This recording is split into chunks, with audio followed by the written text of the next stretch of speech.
It was just a portrait of a noble family, but one hidden detail exposed their dark secret. The photograph had been stored in a climate-controlled vault at the Massachusetts Historical Society for 37 years. It arrived in 1982 as part of a larger donation from the Ashford family estate. Boxes of documents, letters, and images chronicling one of New England's most prominent industrial families. Dr. Rachel Chen, a photographic historian specializing in post-Civil War era images, pulled the photograph from its archival sleeve on a cold morning in February 2019. She was working on a project documenting northern industrial families during Reconstruction, and the Ashford collection had been recommended by a colleague. The photograph was remarkably well preserved. It showed a formal family portrait taken in what appeared to be a grand parlor. A man in his mid-40s with a severe expression and perfectly groomed beard, a woman in an elaborate dark dress with intricate lace details, and 3 children arranged by height. The youngest, a girl of perhaps 6, sat on a velvet cushion. Behind them, the room spoke of wealth. Ornate furniture, heavy curtains, and decorative objects carefully positioned to display the family's refinement. Rachel had seen hundreds of similar portraits. Wealthy families in the 1860s and 1870s often commissioned formal photographs to document their status and respectability. This one seemed entirely unremarkable. She was about to return it to its sleeve when something caught her eye. In the background, partially obscured by the eldest son's shoulder, was what appeared to be a mirror with an ornate silver frame. Rachel reached for her magnifying glass, a habit born from years of examining photographic details that others missed. The mirror's surface was dark in the photograph, barely reflecting anything. But there was something there. A shape, a shadow.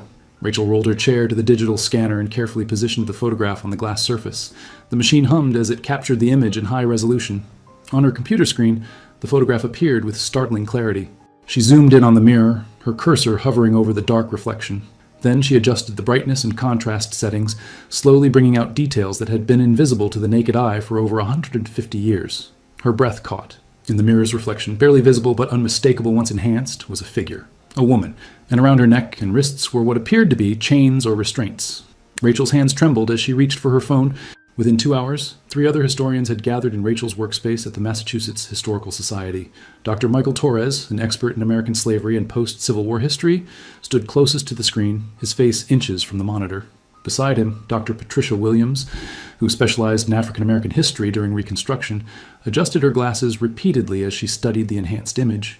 The third person, James Bradford, was a forensic imaging specialist who had worked on several high-profile historical photograph authentication cases. "Can you be certain this isn't an artifact of the enhancement process?" Patricia asked, her voice careful and measured. "Digital manipulation can sometimes create patterns that weren't originally there." James shook his head. "I've already run 3 different enhancement algorithms. The figure appears in all of them, in the same position, with the same details. This isn't a digital artifact. It was captured by the camera in 1867. Michael leaned back, running a hand through his gray hair. "Do we know anything about this family? The Ashfords?" Rachel pulled up a file on her secondary monitor. "The donation records identify them as the Ashford family of Salem, Massachusetts. The man in the photograph is William Ashford, who made his fortune in textile manufacturing during the 1850s. He supplied fabric to the Union Army during the Civil War, which increased his wealth considerably. His wife was Catherine Ashford, formerly Catherine Morrison, from a prominent Boston family. The children are Edmund, the eldest at 14, Margaret, age 10, and Elizabeth, the youngest at 6. "Salem," Patricia said quietly. "That's significant." Salem had a small but established black community during this period. After the Civil War, many formerly enslaved people moved north seeking opportunities. The photograph is dated 1867, Michael noted, 2 years after the 13th Amendment abolished slavery. If the Ashfords were keeping someone enslaved at that point, it would have been completely illegal. Not just illegal, Patricia added. It would have been one of the most serious crimes imaginable in that moment. The entire nation had just fought a war over slavery. Northern industrialists, especially ones who had profited from supplying the Union Army, would have faced enormous public outrage if they were discovered keeping enslaved people. Rachel zoomed in further on the reflection. The woman's face was too obscured to make out features clearly, but her posture suggested she was standing, and the restraints were visible on both her wrists and around her neck. "We need to find out who she was," Rachel said. "And we need to understand how this photographer captured her image, whether it was accidental or intentional." James was already examining other details of the photograph. "Look at the composition. The photographer positioned the family very deliberately. But this mirror, it's placed at an odd angle. Most photographers of this era would have either removed mirrors from the frame or positioned them so they wouldn't create distracting reflections. Unless, Michael said slowly, the photographer wanted to capture what was in that reflection." The 4 historians looked at each other, the weight of that possibility settling over them. "We need to identify the photographer," Patricia said. "If this was intentional, if someone deliberately documented evidence of illegal enslavement, then this photograph isn't just a historical curiosity. It's a deliberate act of resistance, of bearing witness to a crime. Rachel spent the rest of that day examining every inch of the photograph for identifying marks. Photographers in the 1860s typically stamped or embossed their work with studio names, but this image had no visible marking on the front. She carefully removed it from its archival sleeve and examined the back. There, in faded ink, barely legible after 152 years, was a stamp.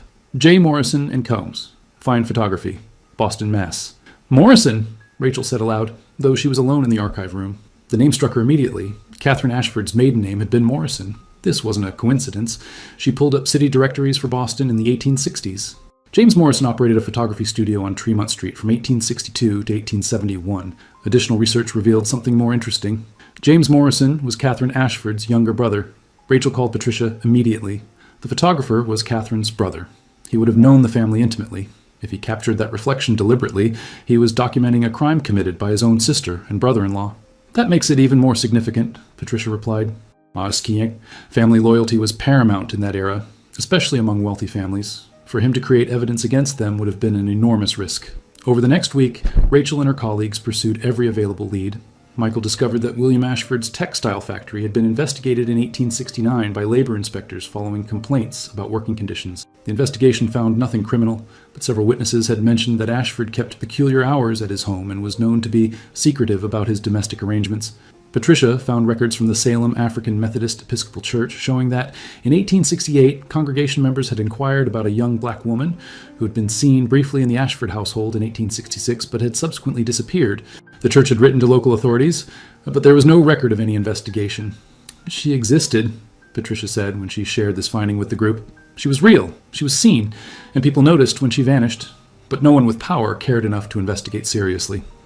James, meanwhile, had been researching James Morrison's later life. He found an obituary from 1889 that mentioned Morrison had struggled with his conscience in his later years and had become an advocate for social justice causes, though the obituary didn't specify which causes. He felt guilty, James said. He knew what he'd captured in that photograph, and it haunted him. Rachel made a decision. We need to go to Salem. The Ashford mansion might still be standing, and there might be local records, property documents, tax records, something that tells us more about who was in that house in 1867. The drive to Salem took just under an hour. The Ashford mansion, they discovered, was still standing but had been converted into a small museum focusing on maritime history. The current curator, an elderly man named Robert Hayes, seemed puzzled by their interest in the Ashford family. The Ashfords haven't lived here since the 1920s, he said, leading them through the building.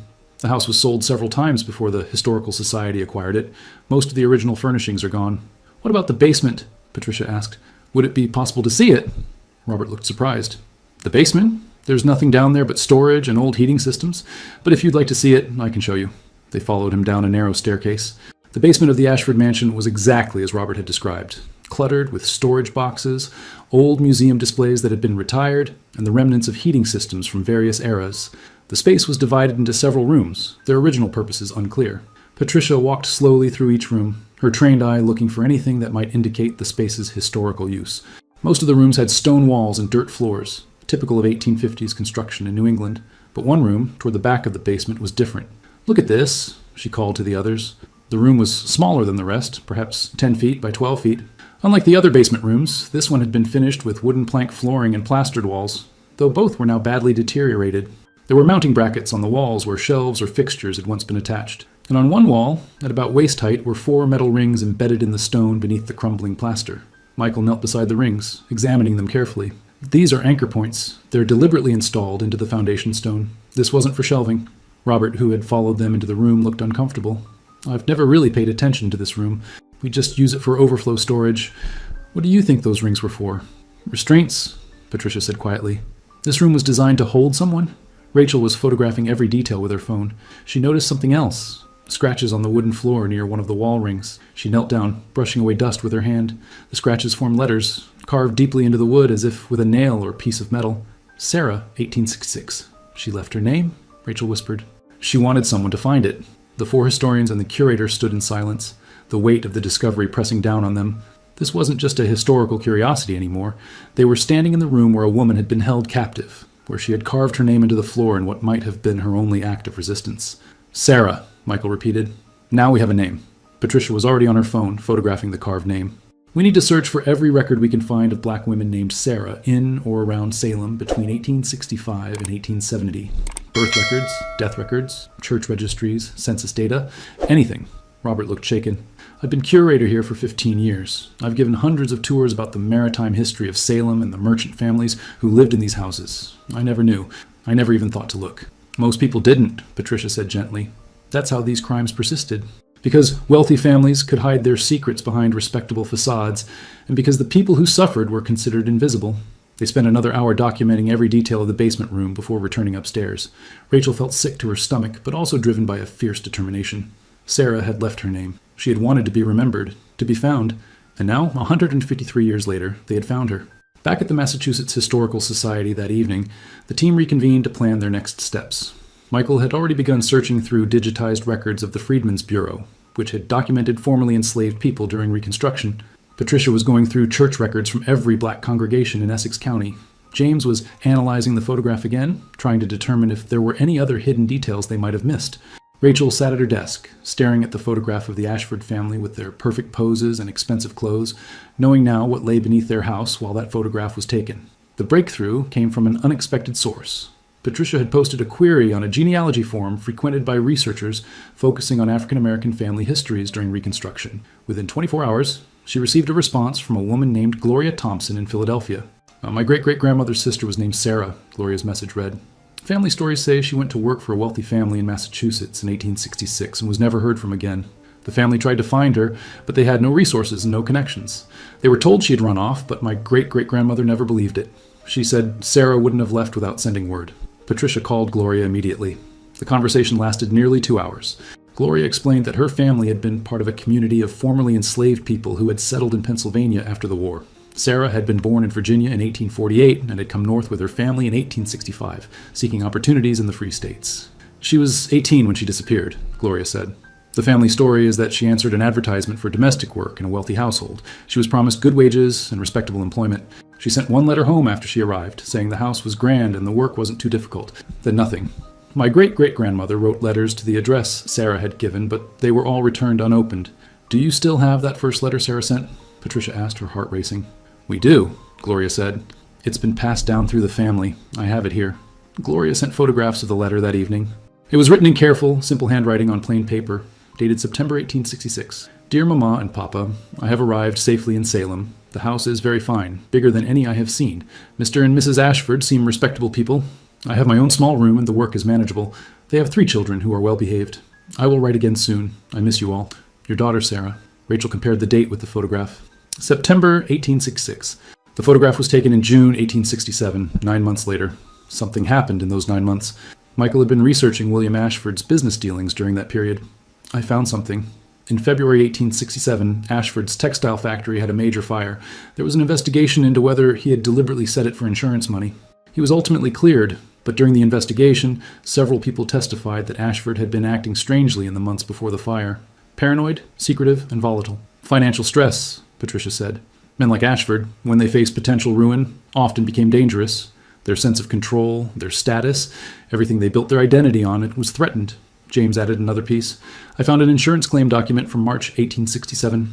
Ashford claimed significant losses from the fire, but noted that certain valuable items had been secured before the fire.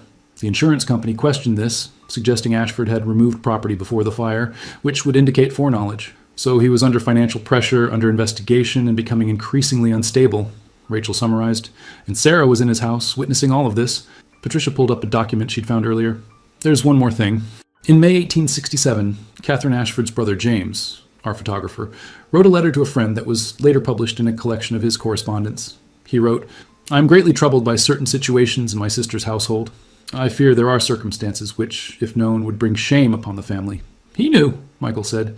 He knew what was happening to Sarah, and it troubled him enough to mention it in correspondence. Thus, but not enough to do anything directly, Patricia noted. Not enough to report it to authorities or confront his sister and brother-in-law. Instead, he documented it. He created evidence through the photograph. They sat in silence, piecing together the timeline. Sarah had come to Salem in September 1866 as a free woman seeking honest work. At some point between then and June 1867, William Ashford had imprisoned her. Rachel decided they needed to understand James Morrison better.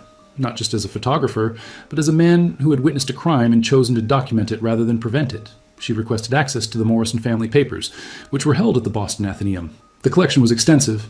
James Morrison had been a prolific letter writer, and his correspondence with friends, family, and professional colleagues spanned 4 decades. Rachel spent 3 days reading through the letters, looking for any reference to his sister Catherine or the Ashford family. She found the first significant letter dated December 1866, written to a college friend. My sister Catherine writes that she is quite satisfied with her new domestic servant, a young Negro woman from Pennsylvania. Catherine says the girl is clean, obedient, and competent. I confess I'm pleased that my sister is treating a freed person with fairness and offering honest employment. It gives me hope that we might indeed become the nation we claim to be. The tone was optimistic, even naive. James Morrison clearly believed, in late 1866, that his sister was doing something admirable by employing a formerly enslaved woman. The next relevant letter was dated March 1867, addressed to the same friend. I visited Catherine's household last week and found the atmosphere greatly changed. My brother-in-law William is consumed with worry over some business matter. I gather there has been trouble with his factory. Catherine seems diminished somehow, less spirited than I remember. I inquired after the domestic servant Catherine had mentioned, thinking to compliment the household's management. But Catherine became evasive and changed the subject. When I pressed, William entered the room and stated curtly that the girl had proven unsatisfactory and had been dismissed. There was something in his manner that unsettled me, though I cannot articulate what. Rachel photographed the letter and continued reading. The next reference came in May 1867. I am burdened by a suspicion I dare not voice. During my most recent visit to Catherine, I saw something that troubles me greatly. I entered a hallway and heard a sound from below, a sound that seemed human but muffled, as if someone were calling out from a great distance. When I asked Catherine about it, she claimed it was merely the house settling, the old timbers creaking. But the sound haunted me. That evening I observed William closely. He is a changed man, furtive, watchful, and given to sudden rages. I fear something terrible is occurring in that house, but I have no proof, and Catherine will not speak honestly with me. James had suspected. He had heard Sarah, but he hadn't acted. The letter that explained the photograph was dated July 1867, written after the photograph had been taken, but clearly referencing it. I have done something that may damn me or redeem me, depending on how it is judged. When Catherine requested I photograph the family for a formal portrait, I agreed, but I made certain preparations.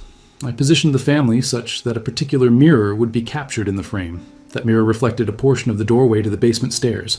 My hope, or perhaps my prayer, was that some evidence of my suspicions would be captured. When I developed the plate, I saw something in that mirror's reflection that confirmed my worst fears, but I am a coward. I cannot confront William directly, as he is volatile and powerful. I cannot report my suspicions to authorities without proof, and even with proof, I fear Catherine would be ruined alongside William. So I have created a record. Perhaps someday, when I am no longer here to face the consequences, someone will see what I have seen and demand justice. Rachel sat back, the letter in her hands. James Morrison had known. He had deliberately captured evidence. And then he had done nothing with it except preserve it for some future reckoning that he would not live to see. Finding out what happened to Sarah after the photograph was taken proved more difficult. There were no missing person reports filed in 1867. Authorities rarely took seriously the disappearance of black women, especially if a white employer claimed they had simply left their employment. But Michael found a reference in a Salem newspaper from August 1867 that made them all stop cold. The household of Mr. William Ashford on Federal Street was visited by police on Tuesday last, following reports of a disturbance. Neighbors reported hearing sounds of distress late in the evening. Officers found nothing amiss, and Mr. Ashford expressed annoyance at the intrusion. No charges were filed. Someone heard her, Patricia said, reading the article over Michael's shoulder. Someone called the police, and the police came and they did nothing. Because William Ashford was wealthy and respected, Michael added bitterly, and Sarah was no one to them. Rachel kept searching. She found property records showing that the Ashfords sold their Salem house in September 1867, just 3 months after the photograph was taken, and moved to a smaller residence in Boston. The sale happened quickly, suggesting urgency. They got rid of the house, James observed, either because they feared further investigation or because there was no longer anyone to hide, Patricia finished quietly. The death certificate that confirmed their worst fears came from the Massachusetts State Archives. It was dated August 25th, 1867. Name, unknown Negro woman. Age, approximately 20 years. Cause of death, pneumonia. Body discovered in abandoned warehouse on Danvers Street, Salem. No known relations. Buried in Potter's Field. Ours, the date was 1 week after the police had visited the Ashford house following reports of disturbance. Patricia cross-referenced the location. Danvers Street was less than half a mile from the Ashford mansion, a warehouse owned until earlier that year by one of William Ashford's business associates. He moved her, Michael said. When the police came to his house and found nothing, he moved her to another location, and she died there. The medical examiner's report, which they found attached to the death certificate, was brief but revealing. Subject showed evidence of prolonged malnourishment and physical abuse. Restraint marks visible on wrists and ankles. Advanced pneumonia consistent with exposure to cold and damp conditions over extended period. Sarah had been 19 years old.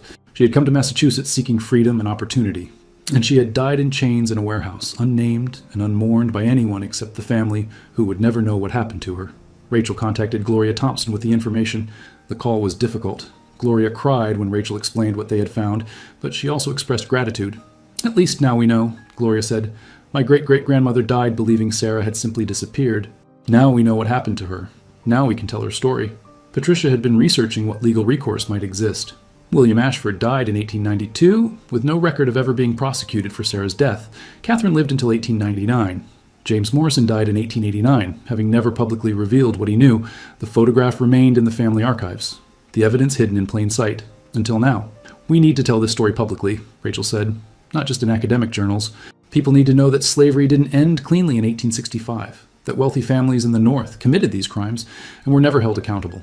Rachel and her colleagues spent 6 weeks preparing a comprehensive report on their findings. They compiled the photograph, the enhanced image showing Sarah in the mirror's reflection, the letters from James Morrison, the basement room with Sarah's name carved into the floor, Gloria Thompson's family history, and the death certificate of the unnamed young black woman who was almost certainly Sarah. The Massachusetts Historical Society agreed to host a press conference and major exhibition. Rachel had been nervous about going public. This was the kind of discovery that could be sensationalized or dismissed as speculation, but Patricia convinced her it was necessary.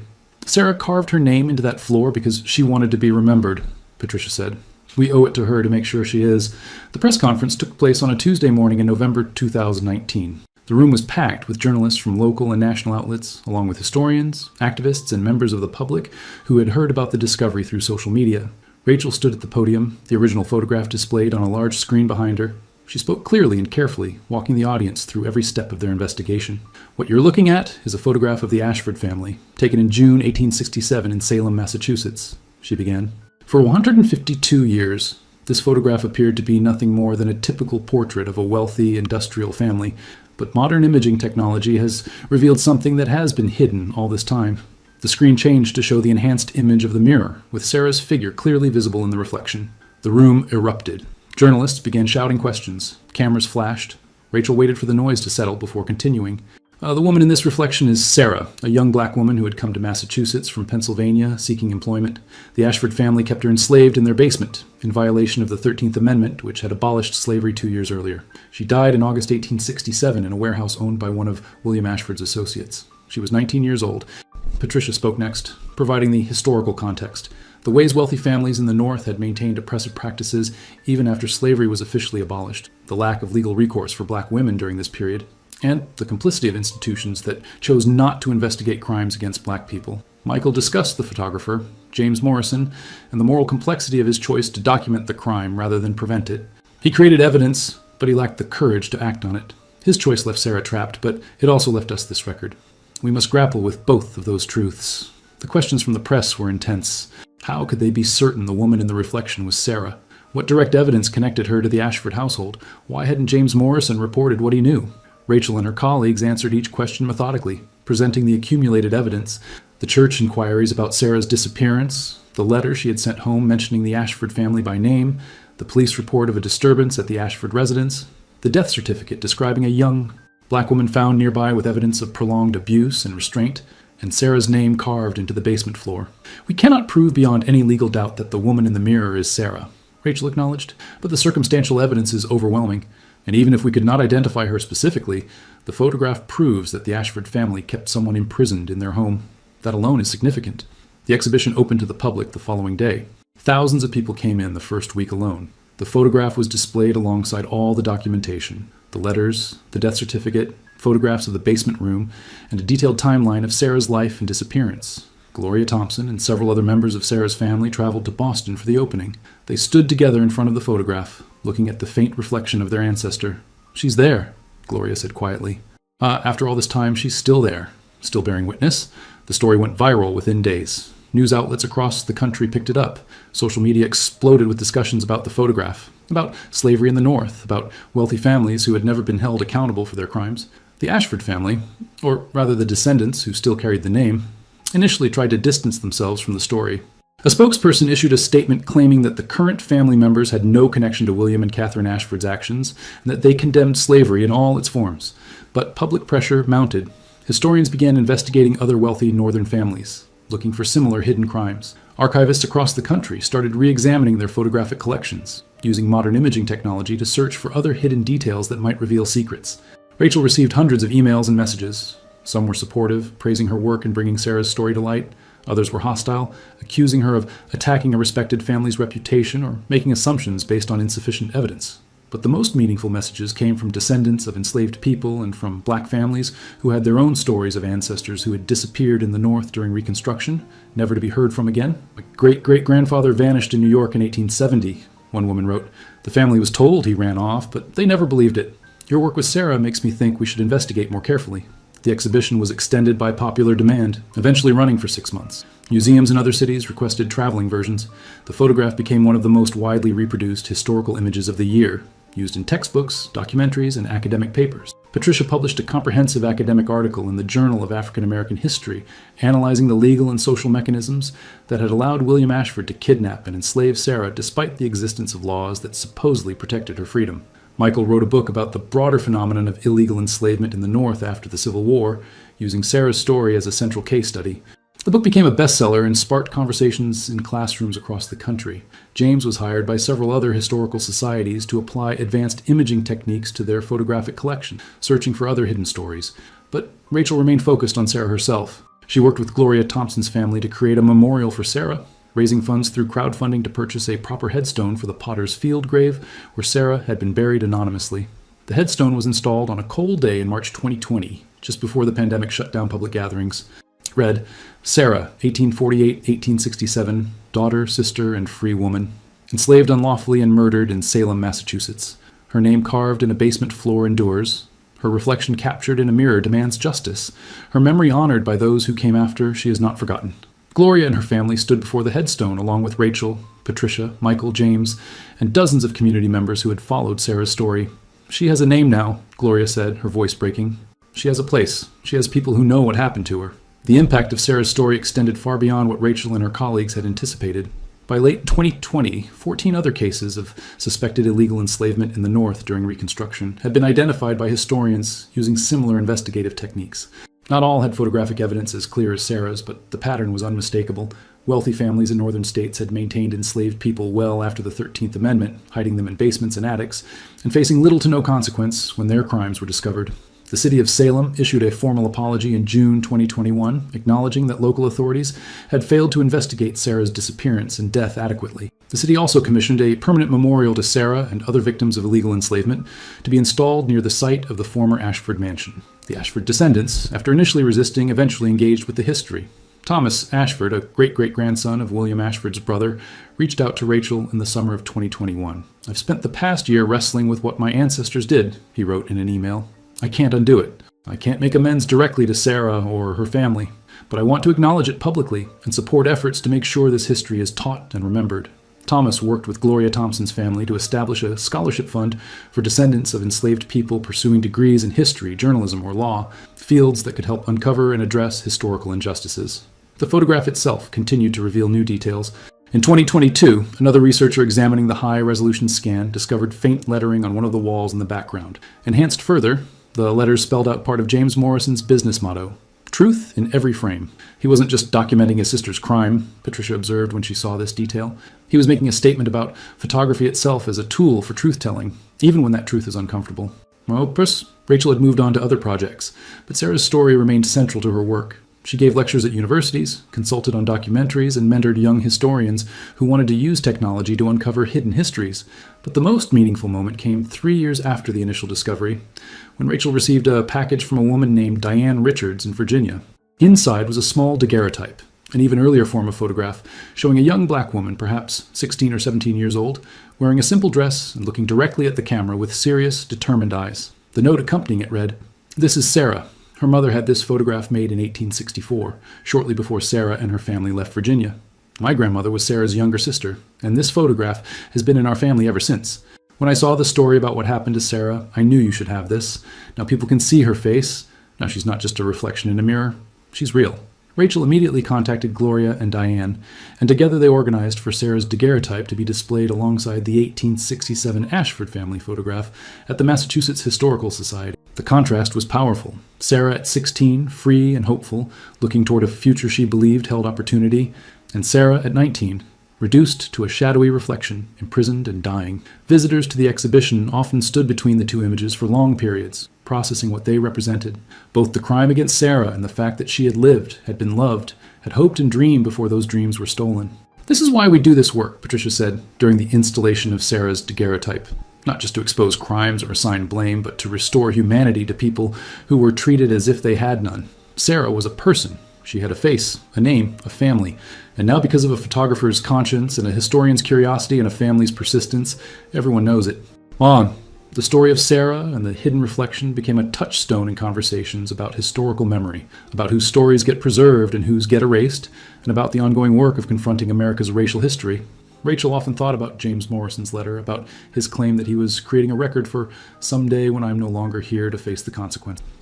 That someday had come 152 years later, and the consequences he feared, family shame, social condemnation, had indeed arrived for his descendants, but so had something else: accountability, truth, and the restoration of Sarah's dignity. On the 5th anniversary of the discovery, Gloria Thompson spoke at a symposium about hidden histories. She stood before an audience of hundreds, Sarah's daguerreotype projected on a screen behind her.